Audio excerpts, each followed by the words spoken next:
What is up, nerds? Tony and Jerry of Them Nerds here with you immediately following the epic season finale of Loki. And it is a season finale, not a series finale, and we'll talk about why.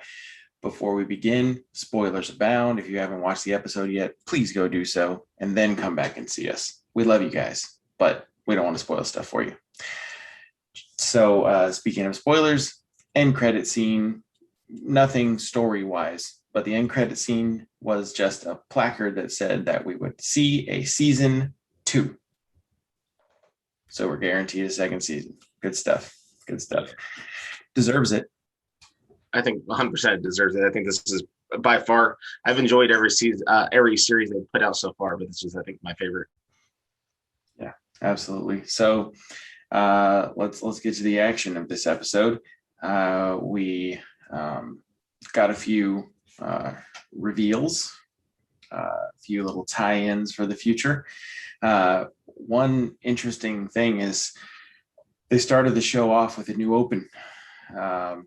We got our normal like flipping pictures of all the different heroes, but it kind of like animated itself into this whole like multiverse thing. Yeah, you got to hear dialogue from all the different movies. Yeah, and you started seeing like different universes kind of like bumping into each other, and kind of a harbinger of things to come, one would think. So end of last episode, Sylvie and Loki got past Alioth and were on their way to what we learned is called the Citadel at the end of time, aka a big spooky ass mansion in space. On top of an asteroid or something. Right, yeah. Not to be confused with a hemorrhoid. So one of my favorite moments, I think, so far in this whole series was when they went into the mansion and everybody's expecting to see like a big bad, and instead we get Miss Minutes. Yeah. Well, hey there. Brokering deals. Yeah, so good. She's like, Miss Minutes is like the actual like Machiavellian like manipulator throughout this entire episode, which was kind of cool. Like when Judge Renslayer asked for the files, Miss Minutes gave her something totally different, and she's like, "It's what he wants you to have." Like, yeah, she totally ignored what she wanted. Yeah, I kind of thought to myself, what if Miss Minutes is a variant of Renslayer? Could be. Who knows? We're all variants, Jerry. Aren't we? Are we? I mean, maybe. So we go through the spooky ass mansion that's got all kinds of cracks in it. It must be in California. Lots of earthquakes, splitting things apart. She says that the mansion is the home to he who remains. Who is he, Jerry? Kang the Conqueror. Kang the mother flipping conqueror. Although he never actually calls himself Kang the Conqueror. No. He does say something about some people have called him a conqueror, but we never hear the word Kang. Yeah. So, and we never hear the name Nathaniel Richards either. So we don't really know who this guy is yet. I mean, we know, but so, and I gotta be honest, this was a completely different portrayal of Kang than I expected to see. He was goofy. Yeah, well, I kind of figured that maybe he was a little goofy because he's been by himself for so long. You know, I mean, he's kind of like the Mad Hatter in Alice in Wonderland. Been gone by been on his own for so long by himself that he's gone a little bit loopy. Maybe there was a pandemic in the Citadel at the end of time. Yeah, he had to self-isolate. So he starts laying out his whole history and his motivation for starting the TVA, and we learn that just like in the comics, there are many different versions of Kang, and they don't play nicely together. So his whole motivation for starting the TVA was to cut off the timeline from anybody other than himself, any Kang other than himself, and to keep things on the straight and narrow, the sacred timeline. So, what? Tell us about this interaction that he had with Loki and Sylvie, because it was kind of like the climax of the entire series. Yeah, they kind of have it's a battle between both Lokis where they're trying to kill Kang, and he's always a step ahead of him. And then he finally explains to him because he already knows what's going to happen. And then he finally, talks them into this idea of sitting down and listen to what I have to tell you. Let me, give you an idea of why this all exists in the first place. And he explains how, it all started off innocently enough with the first version of himself finding the multiverse at the same time that multiple other versions of himself in other universes find out the same thing.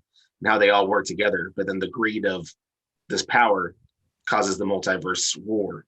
Right. And how basically he chose the idea of creating the one sacred timeline and then trimming the branches to ensure that other versions of Kang that are more dangerous never come to fruition. And that basically he tells them, I've been looking for somebody to take my job over because I'm tired, but I've been looking for one person. I never realized it should have been two of you all along. Right. Yeah. So he's offering him a choice, right? Either just kill him and let the timeline explode into all these different branches, or take over, keep it under control yourself, and run it however you want to run it. Yep. And that's where we get this kind of final conflict between Loki and Sylvie. Sylvie just wants to run him through, and Loki wants to hear him out. Yeah, Loki has been changed for the better. Right. He's starting to see the big picture. He says, well, you know what? Maybe he's got a point. Maybe it is a good thing that we have this kind of block from keeping. And we're going to learn real fast that all of these Kangs that are power hungry coming into, the coming from the multiverse into the main timeline is probably going to be a really bad thing. Yeah. So one thing I thought was kind of cool was the idea that that Loki continuously is trying to explain to her that, we don't have to keep making these choices. I think he's telling the truth. There's a possibility that this get worse because, at the end of the day, I'm not supposed to be trusted. That's why you should trust me, kind of thing. And but she just can't get, beyond herself, which is always the problem with Loki. Yes. Yeah, she ends up being a very prototypical kind of Loki. Like, no, I'm going to get my revenge, and even if it's at my own detriment. Yeah.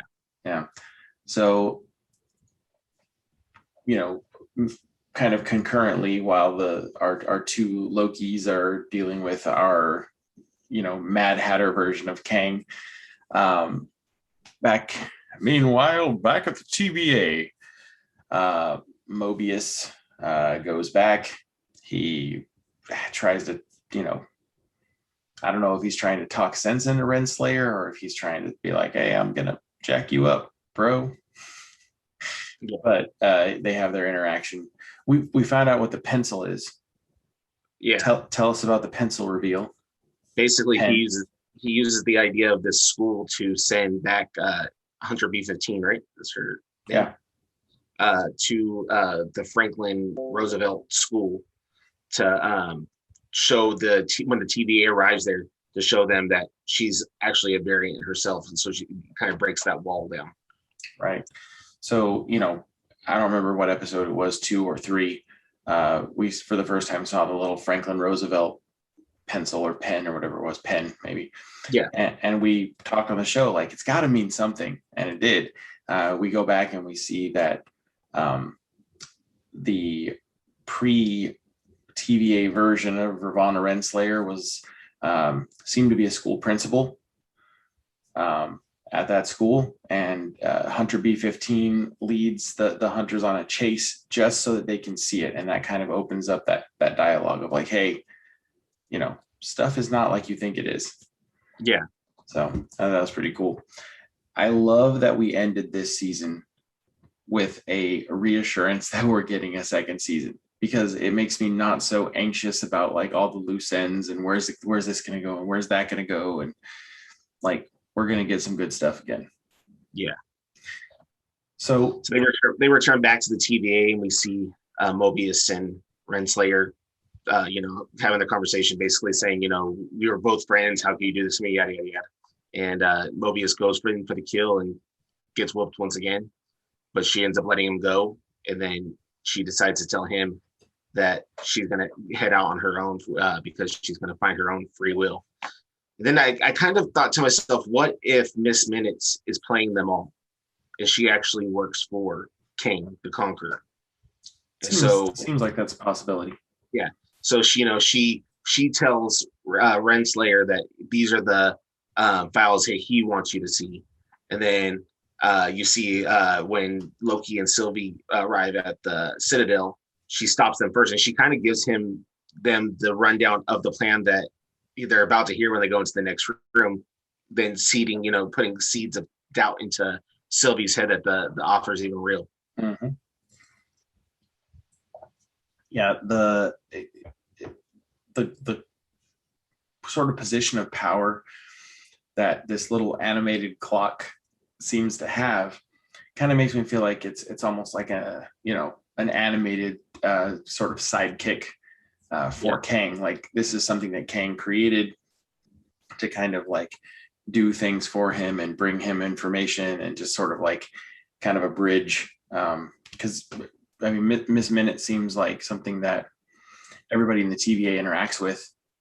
Yeah. So it would be a really easy way for him to keep tabs on what's going on there. Not that he needs to. He knows everything, right? Possibly. Allegedly. It's just like chess, you got to keep yourself, a few steps ahead. Yeah. Well, I was super stoked to see Jonathan Majors make his MCU debut. We kind of had a feeling that was going to happen. Yeah. But like I said, it was not the way I expected to see it. He was not only that, but I think that I expected to see him. I don't know if I expected to have a whole episode where he's actually interacting the whole episode. Right. I thought it'd be a Avengers end credit scene where you have him turn towards the camera and we just know, okay, this is what we're getting. Not the idea that he's the main antagonist and like this is the Mephisto of Loki, and it actually panned out once. Yeah, well, and in a way it panned out, and in a way it still kind of left us hanging, because that's not going to be the Kang that we see in Quantumania. Yeah, actually, that's what I was texting back and forth. I was like, while you're watching, I was like, this isn't the evil Kang. This is literally the Kang giving you the option. This is, basically you guys decide what goes on from here on out, and they continue to battle it out. And Loki realizes what they can lose if they were to kill him. And Sylvie, just thinks about the idea of what she's lost because of him. And then obviously we get the scene where she goes in for the kill and Loki jumps in front of him, and we guess there's a lot of fans out there that wanted to see Loki make out with himself. And so you see that, and then she explains to him that then she's not him, and then she sends him away, pushes him through the door, and turns around and gives Goofy Kang the old. Yeah. And the thing I thought was neat about it was like the last thing he said before he dies is we'll see you soon, or I'll see you soon. And then he kind of just crouches down the chair, and then immediately you start seeing through the window the branches start bleeding out. Yeah. And so you realize, oh man, this is how we get it. Well, I mean, we've known for some time that the multiverse is going to be sort of the next big like overarching thing.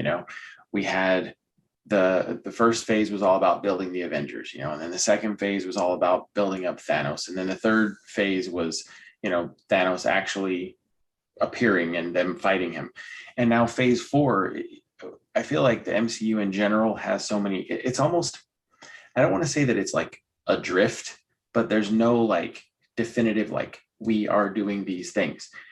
The only thing that's been definitive is we know we're getting multiverse stuff. Yeah. Right.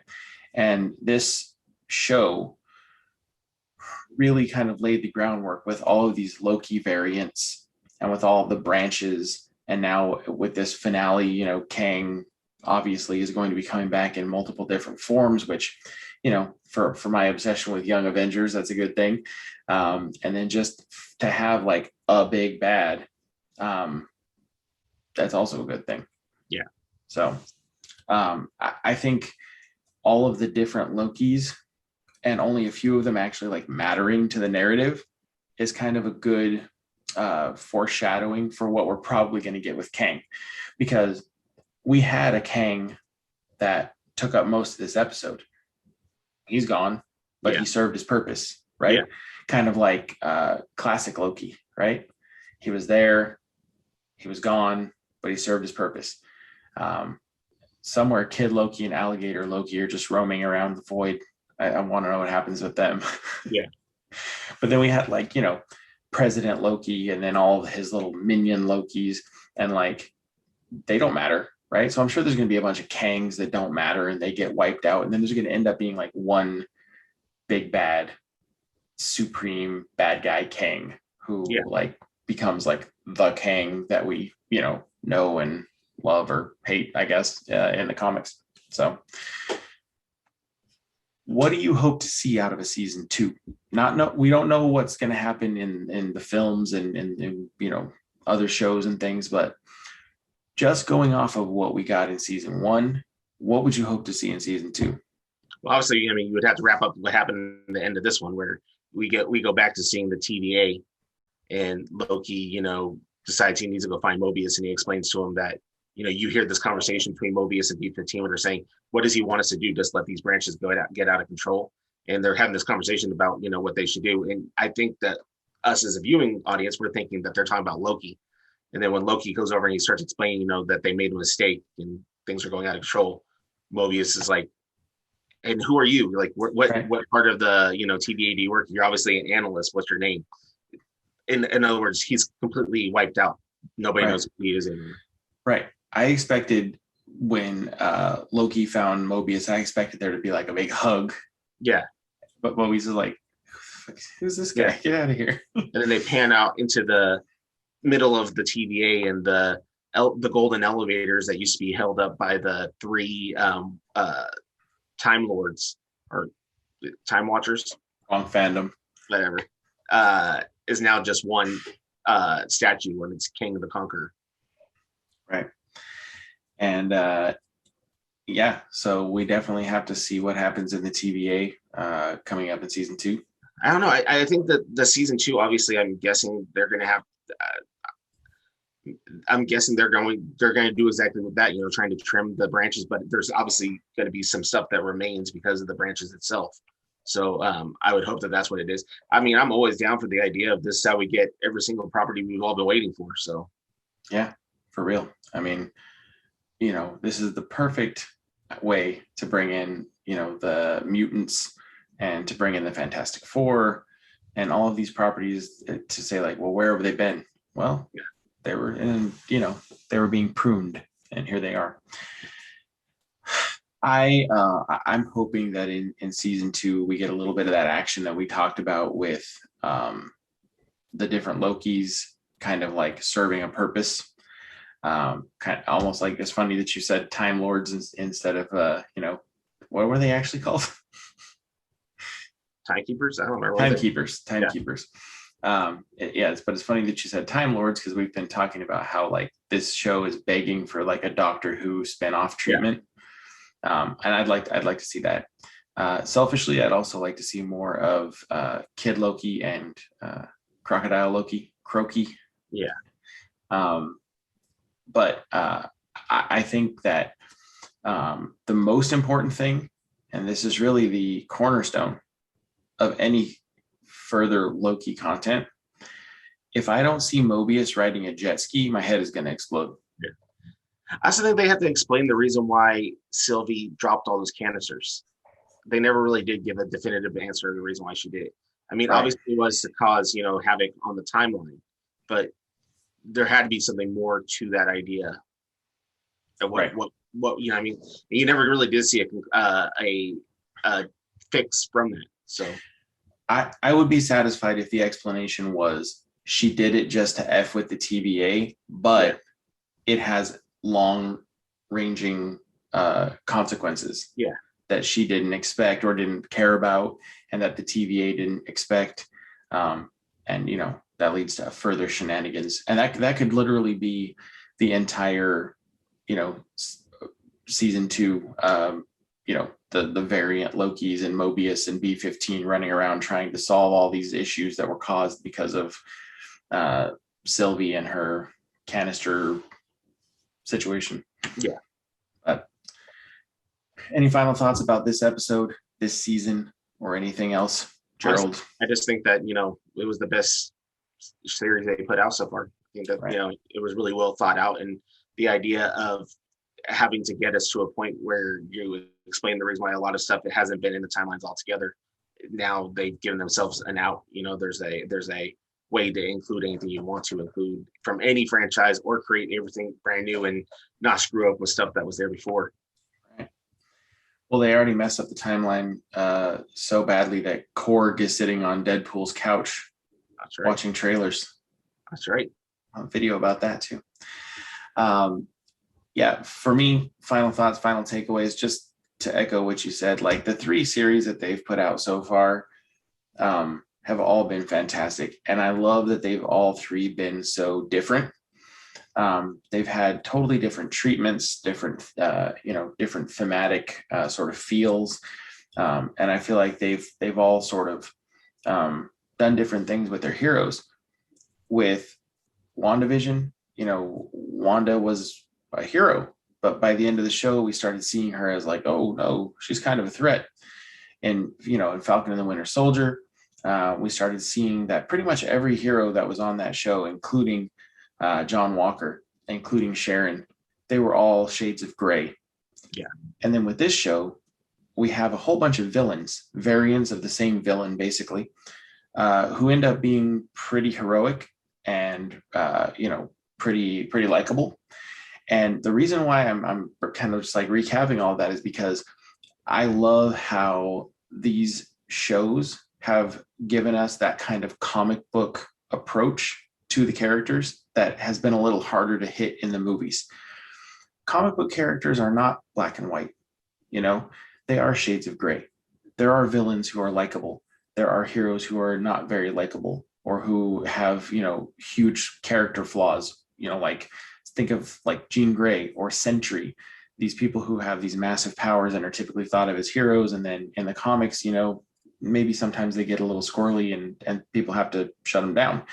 And I feel like finally with these 3 series, I feel like they're treating their MCU characters like comic book characters a little more. Does that make sense?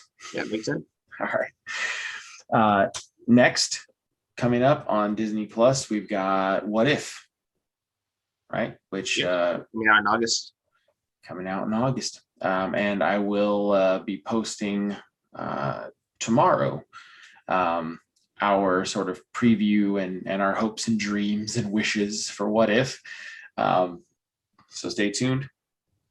Don't forget to like and subscribe. Follow us at We Them Nerds on social media, Twitter, Instagram, and Facebook. Check out our other videos here on YouTube at youtube.com/themnerds on YouTube.